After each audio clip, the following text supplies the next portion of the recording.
जय हिंद साथियों, आज है पॉलिटी एमसीक्यू सीरीज़ का 20th डे और आज हम देखेंगे पॉलिटी का 10 एमसीक्यू को, जो कि कॉम्पिटिटिव एग्जाम्स के लिए बहुत ज़्यादा इंपॉर्टेंट होगा। अगर आप लोग इससे पहले की सीरीज़ को नहीं देखे होंगे ना, तो प्लेलिस्ट में जाकर के सारे सीरीज़ को देख सकते हैं। वहाँ से आपको एग्ज़ाम में बहुत ज़्यादा हेल्प मिलेगा, ठीक है। और अगर आप लोग इस टाइम को यूटिलाइज़ करना चाहते हैं तो आप इस सीरीज़ के साथ जो है वो नोट्स बनाते जाइए, ठीक है। अब हम देखते हैं आज का फर्स्ट क्वेश्चन को।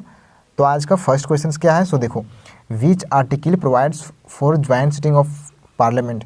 कौन सा आर्टिकल जो है ना, हमारे संविधान में कौन सा आर्टिकल जो है वो प्रोवाइड करता है ज्वाइंट सिटिंग को लेकर के।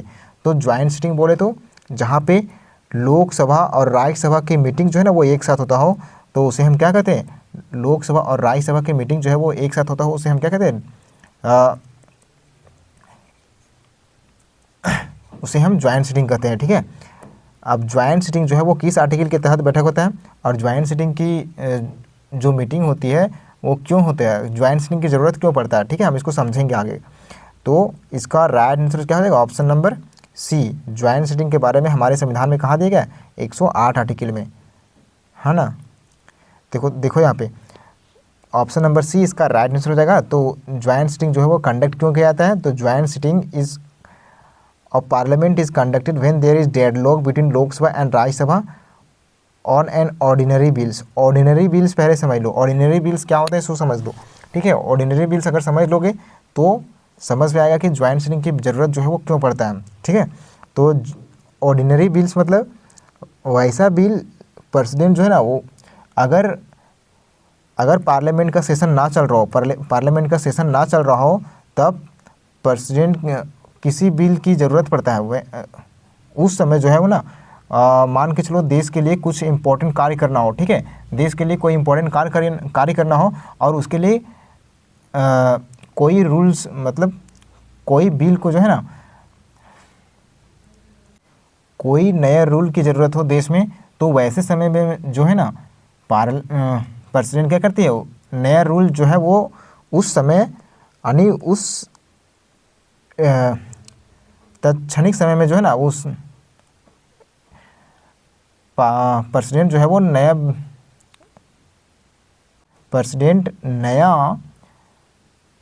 रूल तो बना देती है उस समय, ठीक है। नया रूल जो बनाती है ना उस समय जब सेशन ना चल रहा हो, तो उसी को हम क्या कहते हैं, ऑर्डिनरी बिल्स कहते हैं, ठीक है।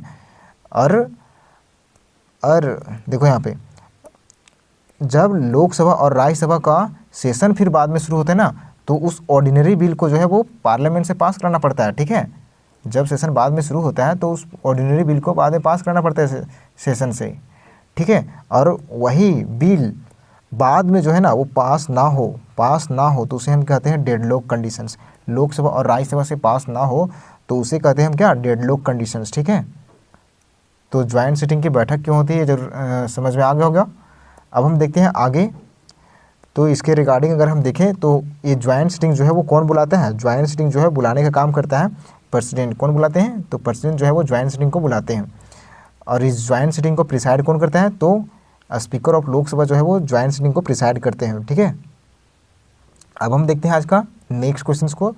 यही जो चीज़ समझाए हम यहाँ पे लिखा हुआ है। अब हम देखते हैं आज का नेक्स्ट क्वेश्चन को, ठीक है। Which power of the president allows returning A bill for reconsideration.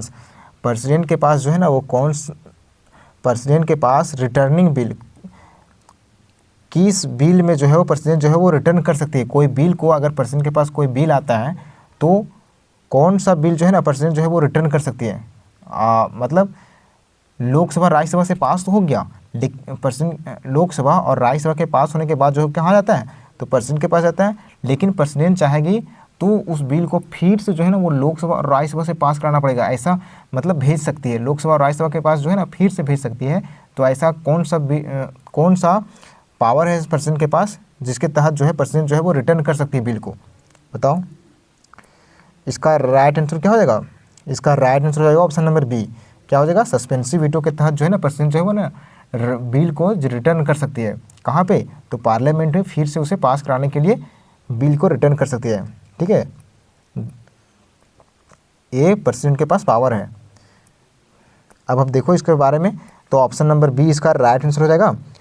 Suspensive veto किसे कहते हैं? सो देखो, तो suspensive veto is the power of the president to return a bill not a money bill.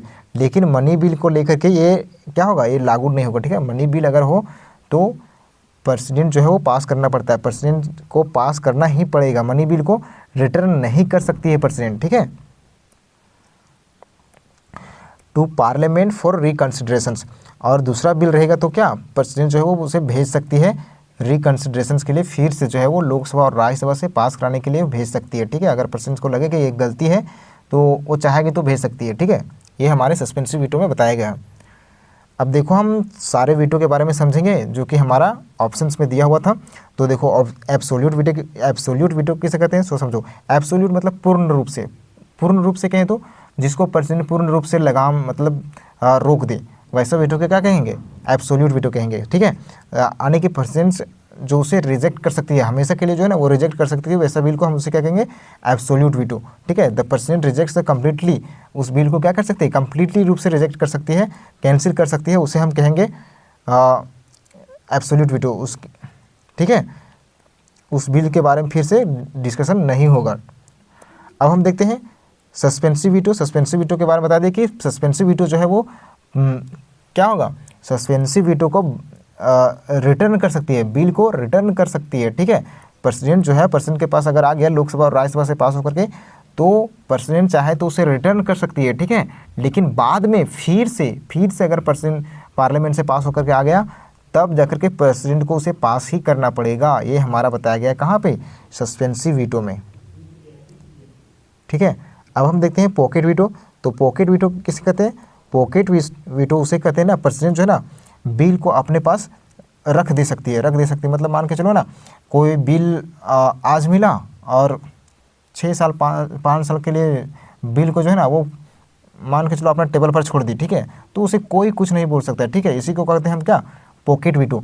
मतलब bill तो आया president के पास, लेकिन वो क्या कर दी? रख दी, फिर उस बिल को फिर देखी भी नहीं, ठीक है। तो उसे हम कहेंगे पॉकेट वीटो, ठीक है।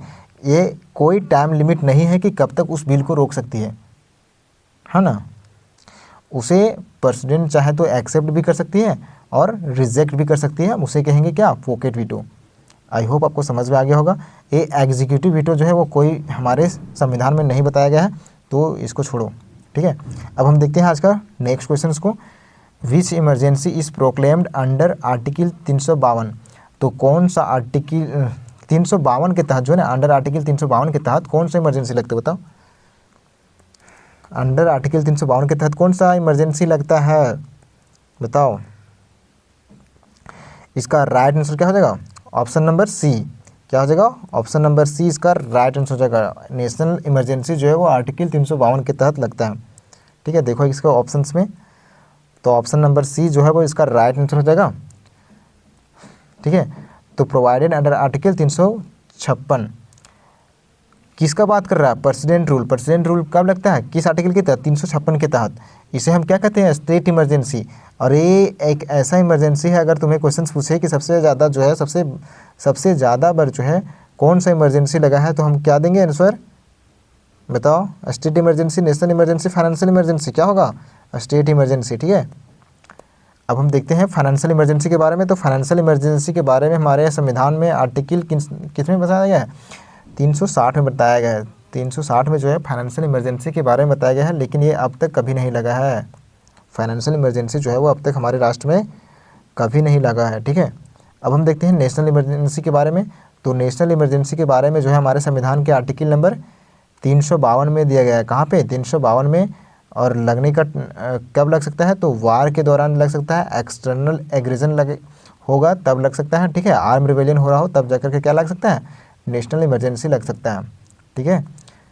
देख सकते हो कि यहाँ पे दिया गया है कुछ इमरजेंसी के टाइप्स है। इमरजेंसी के टाइप्स पूछेगा तो क्या होगा? National emergency, state emergency, financial emergency. अगर हम बात करें नेशनल इमरजेंसी जो है वो कब कितना बार लगा है, तो नेशनल इमरजेंसी जो है वो अब तक 3 बार लगा है। कब? 1962 में, 1921 में और 1925 में जो है वो नेशनल इमरजेंसी लग चुका है, ठीक है। वही प्रेसिडेंट रूल जो है वो अब तक 300 प्लस बार लग चुका है। 300 प्लस बार जो है वो क्या?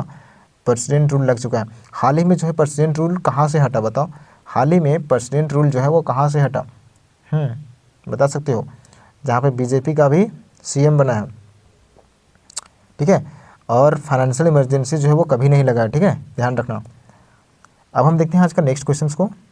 आज का नेक्स्ट क्वेश्चन है, आज का fourth question, which article provides for the appointment of chief justice of India. कौन सा आर्टिकल जो है ना प्रोवाइड करता है ना अपॉइंट करने के लिए, चीफ जस्टिस ऑफ इंडिया को अपॉइंट करने के लिए कौन सा आर्टिकल प्रोवाइड करता है, बताओ। इसका राइट आंसर क्या हो जाएगा, बताओ। Chief justice of India, chief justice of India, अभी का चीफ जस्टिस ऑफ इंडिया कौन है, सो बताओ, अभी का चीफ जस्टिस ऑफ इंडिया कौन है। इसका राइट आंसर क्या हो जाएगा, ऑप्शन नंबर बी इसका राइट आंसर हो जाएगा, ठीक है। आर्टिकल नंबर 124 के 2 के तहत जो है ना क्या अपॉइंट कर सकते हैं हम CJI को, चीफ जस्टिस ऑफ इंडिया को। अभी का चीफ जस्टिस ऑफ इंडिया कौन है, सूर्यकांत, कौन है, सूर्यकांत, ठीक है। कितना नंबर के हैं, तो 53rd, 53वें नंबर के जो है वो CJI हैं, ठीक है। अब हम देखते हैं इसके रिगार्डिंग कुछ इंपॉर्टेंट पॉइंट्स को, तो ऑप्शन नंबर बी इसका राइट आंसर हो जाएगा। आर्टिकल 1242 के तहत जो है वो अपॉइंटमेंट किया जाता है किसका, CJI का हमारे देश में। तो आर्टिकल 124 के 2 में हमारे संविधान में क्या बताया गया है, तो appointment of the chief justice of India and other जजेज का भी जो अपॉइंटमेंट किया जाता है वो ये हमारे संविधान के आर्टिकल 124 के 2 के तहत किया जाता है, ध्यान रखना।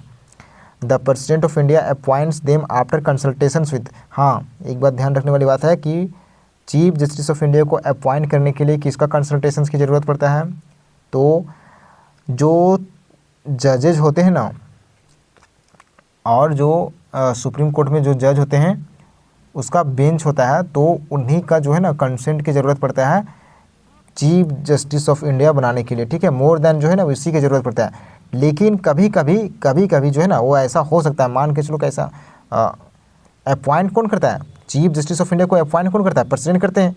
तो प्रेसिडेंट जो है वो अपॉइंट करने के लिए इससे सलाह लेते हैं, किससे सलाह लेते हैं, तो सुप्रीम कोर्ट के जजों से सलाह लेते हैं। और कभी कभी जो है ना, कभी कभी चाहे तो ऐसा, तो कभी ऐसा नहीं होता है, ठीक है, ऐसा हमारे संविधान में दिया गया है, बस इतना ध्यान रखो कि हाई कोर्ट के जजेस से भी सलाह ले सकती है, ठीक है। प्रेसिडेंट जो है वो हाई कोर्ट के जज से भी सलाह ले सकती है चीफ जस्टिस ऑफ इंडिया को अपॉइंट करने में। अब हम देखते हैं आज का नेक्स्ट क्वेश्चन को। तो consolidated fund of India is mentioned under, तो कंसोलिडेटेड फंड ऑफ इंडिया जो है वो कहाँ पे मेंशन किया गया हमारे संविधान में, बताओ।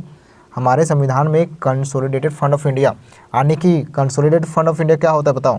ये जो है ना सरकार का मेन बैंक होता है, सरकार का मेन बैंक होता है, ध्यान रखना। यहाँ से सारा पैसा जो है ना, सारा पैसा जो खर्चा होता है ना, सरकार जितना पैसा खर्च करती है वो यहीं से खर्चा करती है। जितना पैसा मोदी जो घूमता है ना इधर उधर, तो सब यहीं से मतलब पैसा निकाल के भागता है, चोर चुहाड़, ठीक है।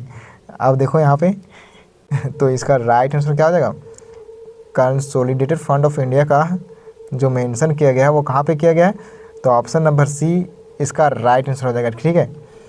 आर्टिकल 266 में जो है वो मेंशन किया गया है कंसोलिडेटेड फंड ऑफ इंडिया के बारे में, ठीक है। इसका मीनिंग क्या होता है, सो देखो, तो ये क्या होता है, सरकार का जो है ना मेन अकाउंट होता है, सरकार का मेन अकाउंट, यानी कि सरकार जितना भी खर्च करती है ना, कहीं भी कोई भी जाता है तो पैसा निकाल के भाग जाता है। और पैसा कहाँ से निकालता है, तो यहीं से निकाल के भागता है, ठीक है।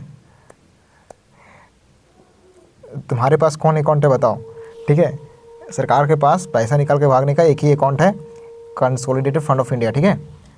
देखो यहाँ से क्या होता है, सो देखो, all tax revenues, income tax, GST, customs, all non tax revenues, ये सब जो है ना वो यहीं पे जाकर क्या होता है, जमा होता है और यहीं से निकाला जाता है, ठीक है। All loans taken by the government, जितना भी गवर्नमेंट के द्वारा जो लोन लिया जाता है ना वो सारा यहीं से लिया जाता है। जैसे देख सकते हैं एग्जाम्पल के रूप में, salary of the government employees, जो सैलरी सरकार गवर्नमेंट एम्प्लॉयज़ को जो देती है वो कहाँ से देती है, कंसोलिडेटेड फंड ऑफ इंडिया से देती है, ठीक है।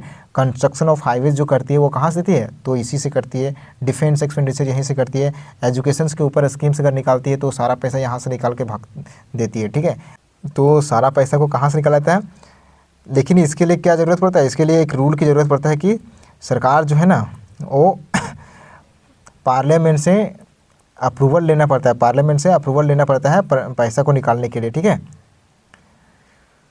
लेकिन जब अपना पार्टी हो तो उसमें उतना दिक्कत नहीं आता है, ठीक है, इसीलिए आज़ादी की तरह निकालती है। अब देखो नेक्स्ट क्वेश्चंस, अब बात करते हैं हम contingency fund of India. Contingency fund क्या होता है सो समझो। कंटिजेंसी फंड जो है ना वो सरकार के पास एक और अकाउंट होता है जिसे हम क्या कहते हैं कंटिजेंसी फंड। ये जो है ना वो रिलीफ प्रदान करता है, मतलब जब इमरजेंसी, कोई इमरजेंसी के समय में जो है ना पैसा यहाँ से निकाल लेता है। कोई इमरजेंसी, कोई डिजास्टर आ गया ना, तब जाकर के सरकार यहाँ से पैसा निकालती है। सरकार नहीं निकालती यहाँ से, जो इसको जो मेन काम होता है निकालने का, वो प्रेसिडेंट से ऑर्डर लेना पड़ता है। तो देखो इसका एग्जांपल अगर हम समझे कंटिजेंसी फंड का, तो जैसे फ्लड रिलीफ इमीडिएटली, फ्लड में अगर रिलीफ देना हो तो वहाँ पे जाके पैसा कहाँ से निकलता है, ये कंटिजेंसी फंड से, ठीक है। वहाँ पे था कंसोलिडेटेड फंड ऑफ इंडिया, यहाँ पे कंटिजेंसी फंड ऑफ इंडिया, ठीक है। अर्थक्वेक रेस्क्यू ऑपरेशंस करना हो तो यहाँ से निकलेगा पैसा। Emergency medical aid during disaster, तब यहाँ से सडन एपिडेमिक रिस्पॉन्स करना हो तो पैसा निकालने के लिए सरकार इस अकाउंट का यूज करती है। हाँ, लेकिन इसको भी बाद में क्या करना पड़ता है, सडन रूप से जो है ना वो यूज़ तो कर लेते हैं, लेकिन बाद में इसे पार्लियामेंट से अप्रूवल लेना पड़ता है। अब हम प्राइवेट पब्लिक अकाउंट कमेटी का, पब्लिक अकाउंट ऑफ इंडिया का बात करें तो ये जो है ना वो सरकार का एक, यानी ये जनता का पैसा होता है, ठीक है, जो कि सरकार अपना पास जमा करके रखती है। Money that belongs to public, ये मनी जो है वो पब्लिक का अकाउंट का होता है, ठीक है, जो कि गवर्नमेंट जो है वो पैसे का जमा करती है। सिंपल भाषा में कहें तो मनी, जो पब्लिक का पैसा होता है ना वो सरकार जो है ना वो संभाल के रखती है, ठीक है। सरकार संभाल के क्या रखेगी, उसको यूज़ करती है। तो कभी कभी देबो नहीं करती है, जैसे सहारा का हुआ ना भाग गई लेके,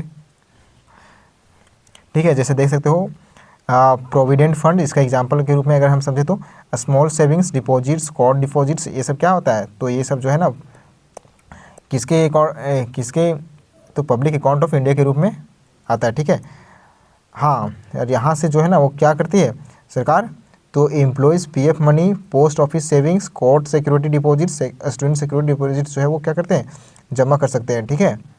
हम पब्लिक अकाउंट ऑफ इंडिया के रूप में जो है वो जमा कर सकते हैं। पार्लियामेंट, इसमें पार्लियामेंट को कोई अप्रूवल की ज़रूरत नहीं होती, क्योंकि यहाँ पे जनता का पैसा जमा होता है, ठीक है। अगर यहाँ पे हम एक लाइन में समझने का प्रयास करें तो कंसोलिडेटेड फंड ऑफ इंडिया जो है वो गवर्नमेंट मनी होता है, जो कि डेवलपमेंट के लिए खर्च किया जाता है। आजकल डेवलपमेंट पे कम और लोग अपना क्या बोलते हैं, घूमने के लिए ज़्यादा यूज़ करती है सरकार। कंटिजेंसी फंड में बोले तो इमरजेंसी में स्पेंड किया जाता है, ठीक है। पब्लिक अकाउंट जो है वो public in government custody, public का पैसा जो है वो गवर्नमेंट रखती है, उसे हम क्या कहते हैं, पब्लिक अकाउंट, ठीक है। अब हम देखते हैं नेक्स्ट क्वेश्चन को, which of the following is not a feature of money bill, तो कौन सा जो है ना फीचर नहीं हो सकता है, मनी बिल का कौन सा फीचर नहीं होगा। तो यहाँ देखो ऑप्शंस को अच्छे से रीड करो, ठीक है। Can be introduce only in Lok Sabha, तो मनी बिल जो है वो क्या, यहाँ पे नॉट बोल रहा है, ध्यान रखना। मनी बिल जो है वो केवल इंट्रोड्यूस किया जाता है लोकसभा में, बताओ। हाँ जी, मनी बिल केवल और केवल लोकसभा में इंट्रोड्यूस किया जा सकता है, ठीक है। रिक्वायर्स प्रेसिडेंट रिकमेंडेशन, तो क्या मनी बिल के लिए रिक्वायर्स होता है प्रेसिडेंट का रिकमेंडेशन, बताओ। पार्लियामेंट कैन अमेंड इट, हाँ ये तो सही है, ऑप्शन नंबर बी सही है। Parliament can amend it, parliament इसे अमेंड कर सकती है क्या, बिल्कुल नहीं। तो इसका राइट आंसर क्या हो जाएगा, ऑप्शन नंबर सी। पार्लियामेंट के पास ऐसा कोई पावर नहीं होता है मनी बिल को लेकर के, ठीक है। तो ऑप्शन नंबर सी जो है वो इसका राइट आंसर हो जाएगा, ठीक है। पार्लियामेंट के पास नो पावर होता है मनी बिल को लेकर के, ओके। तो पार्लियामेंट केवल रिकमांड कर सकती है, कोई अमेंडमेंट का पावर नहीं होता है। अब हम देखते हैं आज का नेक्स्ट क्वेश्चन को, which emergency has never been imposed in India, कौन सा इमरजेंसी है जो कभी इम्पोज नहीं किया गया है भारत में, कौन सा इमरजेंसी बता दो, बताओ। नेशनल इमरजेंसी इम्पोज किया गया है कि नहीं, नेशनल इमरजेंसी इम्पोज किया गया है, बताए थे 3 बार, तो कौन सा इमरजेंसी नहीं किया गया है। फाइनेंशियल इमरजेंसी जो है वो कभी नहीं इम्पोज किया गया, ध्यान रखना। फाइनेंशियल इमरजेंसी कभी इम्पोज नहीं किया गया भारत में। तो फाइनेंशियल इमरजेंसी के बारे में कहाँ दिया गया, 360 में दिया गया, जो कि नेवर इम्पोज किया गया, कभी नहीं इम्पोज किया गया है भारत में। अब हम देखते हैं नेक्स्ट क्वेश्चन को, which article deals with the union budgets, कौन सा आर्टिकल जो है ना वो डील करता है यूनियन बजट को लेकर के। यूनियन बजट का बात करें तो कौन सा आर्टिकल डील करता है, बताओ। तो यूनियन बजट जो है ना वो डील करता है आर्टिकल नंबर 112, कौन सा 112 जो है वो यूनियन बजट के बारे में बताता है। ऑप्शन नंबर कौन बी इसका राइट आंसर हो जाएगा। तो ऑप्शन नंबर बी इसका राइट आंसर होगा 112। आर्टिकल 112 में जो बताया गया है एनुअल फाइनेंशियल स्टेटमेंट्स के बारे में, अगर हम एनुअल फाइनेंशियल स्टेटमेंट बोले तो जो यूनियन गवर्नमेंट जो है ना बजट को पेश करती है उसे कहते हैं क्या, एनुअल फाइनेंशियल स्टेटमेंट कहते ही हैं, लेकिन हम यूनियन बजट भी कहते हैं। क्या कहते हैं, यूनियन बजट कहते हैं, यूनियन बजट कहते हैं। और वही बात करें हम स्टेट बजट का, तो स्टेट बजट जो है ना वो कहाँ पे हमारे संविधान में किस आर्टिकल में बताया गया है, स्टेट बजट के बारे में बताओ। स्टेट बजट के बारे में जो है ना हमारे संविधान में 202 में बताया गया है। कहाँ पे बताया गया है, 202 में बताया गया है स्टेट बजट के बारे में, ठीक है, ध्यान रखना। अब हम देखते हैं आज का नेक्स्ट क्वेश्चन को, आज का 9th question, which article deals with the inter state water disputes, कौन सा आर्टिकल जो है वो डील करता है इंटर वाटर डिस्प्यूट। ध्यान रखना, इंटर वाटर डिस्प्यूट का बात कर रहा है, क्या बात कर रहा है, इंटर वाटर डिस्प्यूट। अगर लैंड बाउंड्री होता ना तो अलग हो जाता, ध्यान रखना। तो इसका राइट आंसर क्या हो जाएगा, इंटर वाटर डिस्प्यूट का बात कर रहा है, तो इसका ऑप्शन नंबर बी आर्टिकल 262 जो है वो इंटर वाटर डिस्प्यूट्स को जो है वो रिजॉल्व करने का काम करता है। हम आगे समझते हैं सब अच्छे से, ठीक है। तो देखो यहाँ पे ऑप्शन नंबर बी जो है वो इसका राइट आंसर हो जाएगा। Inter water disputes in India are primarily governed by article 262 of the constitution which empowers parliament to legislate on the adjudications of disputes regarding the use of distributions and control inter-state rivers, ठीक है। तो resolution in तो inter state dispute को लेकर के जो है ना वो हमारे संविधान में एक काउंसिल बनाया गया है जिसे हम क्या कहते हैं, inter states river water disputes act. इसी के तहत जो है ना वो एक स्टेट से दूसरे स्टेट के बीच अगर वाटर को लेकर के डिस्प्यूट हो रहा हो तो इसी के तहत जो है वो क्या सॉल्व किया जाता है, ठीक है। एक ट्राइब्यूनल बनाया गया है, ठीक है। इसी ट्राइब्यूनल के तहत जो है ना वो सॉल्व किया जाता है क्या, वाटर डिस्प्यूट्स को। लेकिन वही बात करें ना कि लैंड बाउंड्री को लेकर के अगर एक स्टेट से दूसरे स्टेट के बीच अगर लैंड बाउंड्री को लेकर के अगर डिस्प्यूट हो, लैंड बाउंड्री को लेकर के, तो उसको सॉल्व जो करता है ना इंटर स्टेट डिस्प्यूट को जो है सॉल्व करता है। अगर हम वाटर का बात करें ना, वाटर का बात करें इंटर स्टेट डिस्प्यूट्स को, तो पार्लियामेंट इसको सॉल्व करेगा, ठीक है, पार्लियामेंट इसको सॉल्व करेगा। अगर लैंड बाउंड्री को बात करें तो इसको सॉल्व करता है कौन, सुप्रीम कोर्ट। सुप्रीम कोर्ट जो है ना सॉल्व करता है लैंड बाउंड्री को लेकर के अगर दो स्टेट के बीच डिस्प्यूट हो रहा हो तो, ठीक है। ध्यान रखना, वाटर डिस्प्यूट होगा तो पार्लियामेंट सॉल्व करेगा इस ट्रीटी के तहत, ट्राइब्यूनल्स के तहत, ठीक है। लेकिन लैंड अगर डिस्प्यूट हो रहा है तो सुप्रीम कोर्ट सॉल्व करेगा, ठीक है। अगर हम देखें वाटर डिस्प्यूट्स का एग्जांपल देख सकते हो, जैसे कावेरी वाटर डिस्प्यूट्स, ठीक है। कावेरी वाटर डिस्प्यूट जो है किसके किसके बीच है, कर्नाटका, तमिलनाडु, केरला, पुडुचेरी, इन सब के बीच जो है वो डिस्प्यूट चल रहा था, ठीक है। कृष्णा वाटर डिस्प्यूट बात करें तो महाराष्ट्र, कर्नाटका, आंध्र प्रदेश। रवि व्यास का डिस्प्यूट की बात करें तो पंजाब, हरियाणा, राजस्थान। गोदावरी डिस्प्यूट की बात करें तो महाराष्ट्र, तेलंगाना, आंध्र प्रदेश के बीच क्या चल रहा था, डिस्प्यूट चल रहा था, ठीक है। अब हम देखते हैं आज का नेक्स्ट क्वेश्चन को, which body decide disputes related to the elections of the president of India. कौन सा बॉडी जो है ना वो डिसाइड्स करता है प्रेसिडेंट के बीच अगर डिस्प्यूट हो रहा हो इलेक्शंस को लेकर के, हाँ ना, प्रेसिडेंट के इलेक्शंस को लेकर के अगर डिस्प्यूट हो रहा हो तो कौन रिजॉल्व करता है, बताओ कौन रिजॉल्व करता है। इसका राइट आंसर बताओ, इसका राइट आंसर क्या हो जाएगा, ऑप्शन नंबर बी जो है हो जाएगा, क्या हो जाएगा, सुप्रीम कोर्ट जो है इसका राइट आंसर हो जाएगा सुप्रीम कोर्ट। किसके तहत, आर्टिकल 21 के तहत, ठीक है, आर्टिकल 71 के तहत जो है वो सॉल्व करता है प्रेसिडेंट का इलेक्शंस को लेकर के डिस्प्यूट्स को, ठीक है।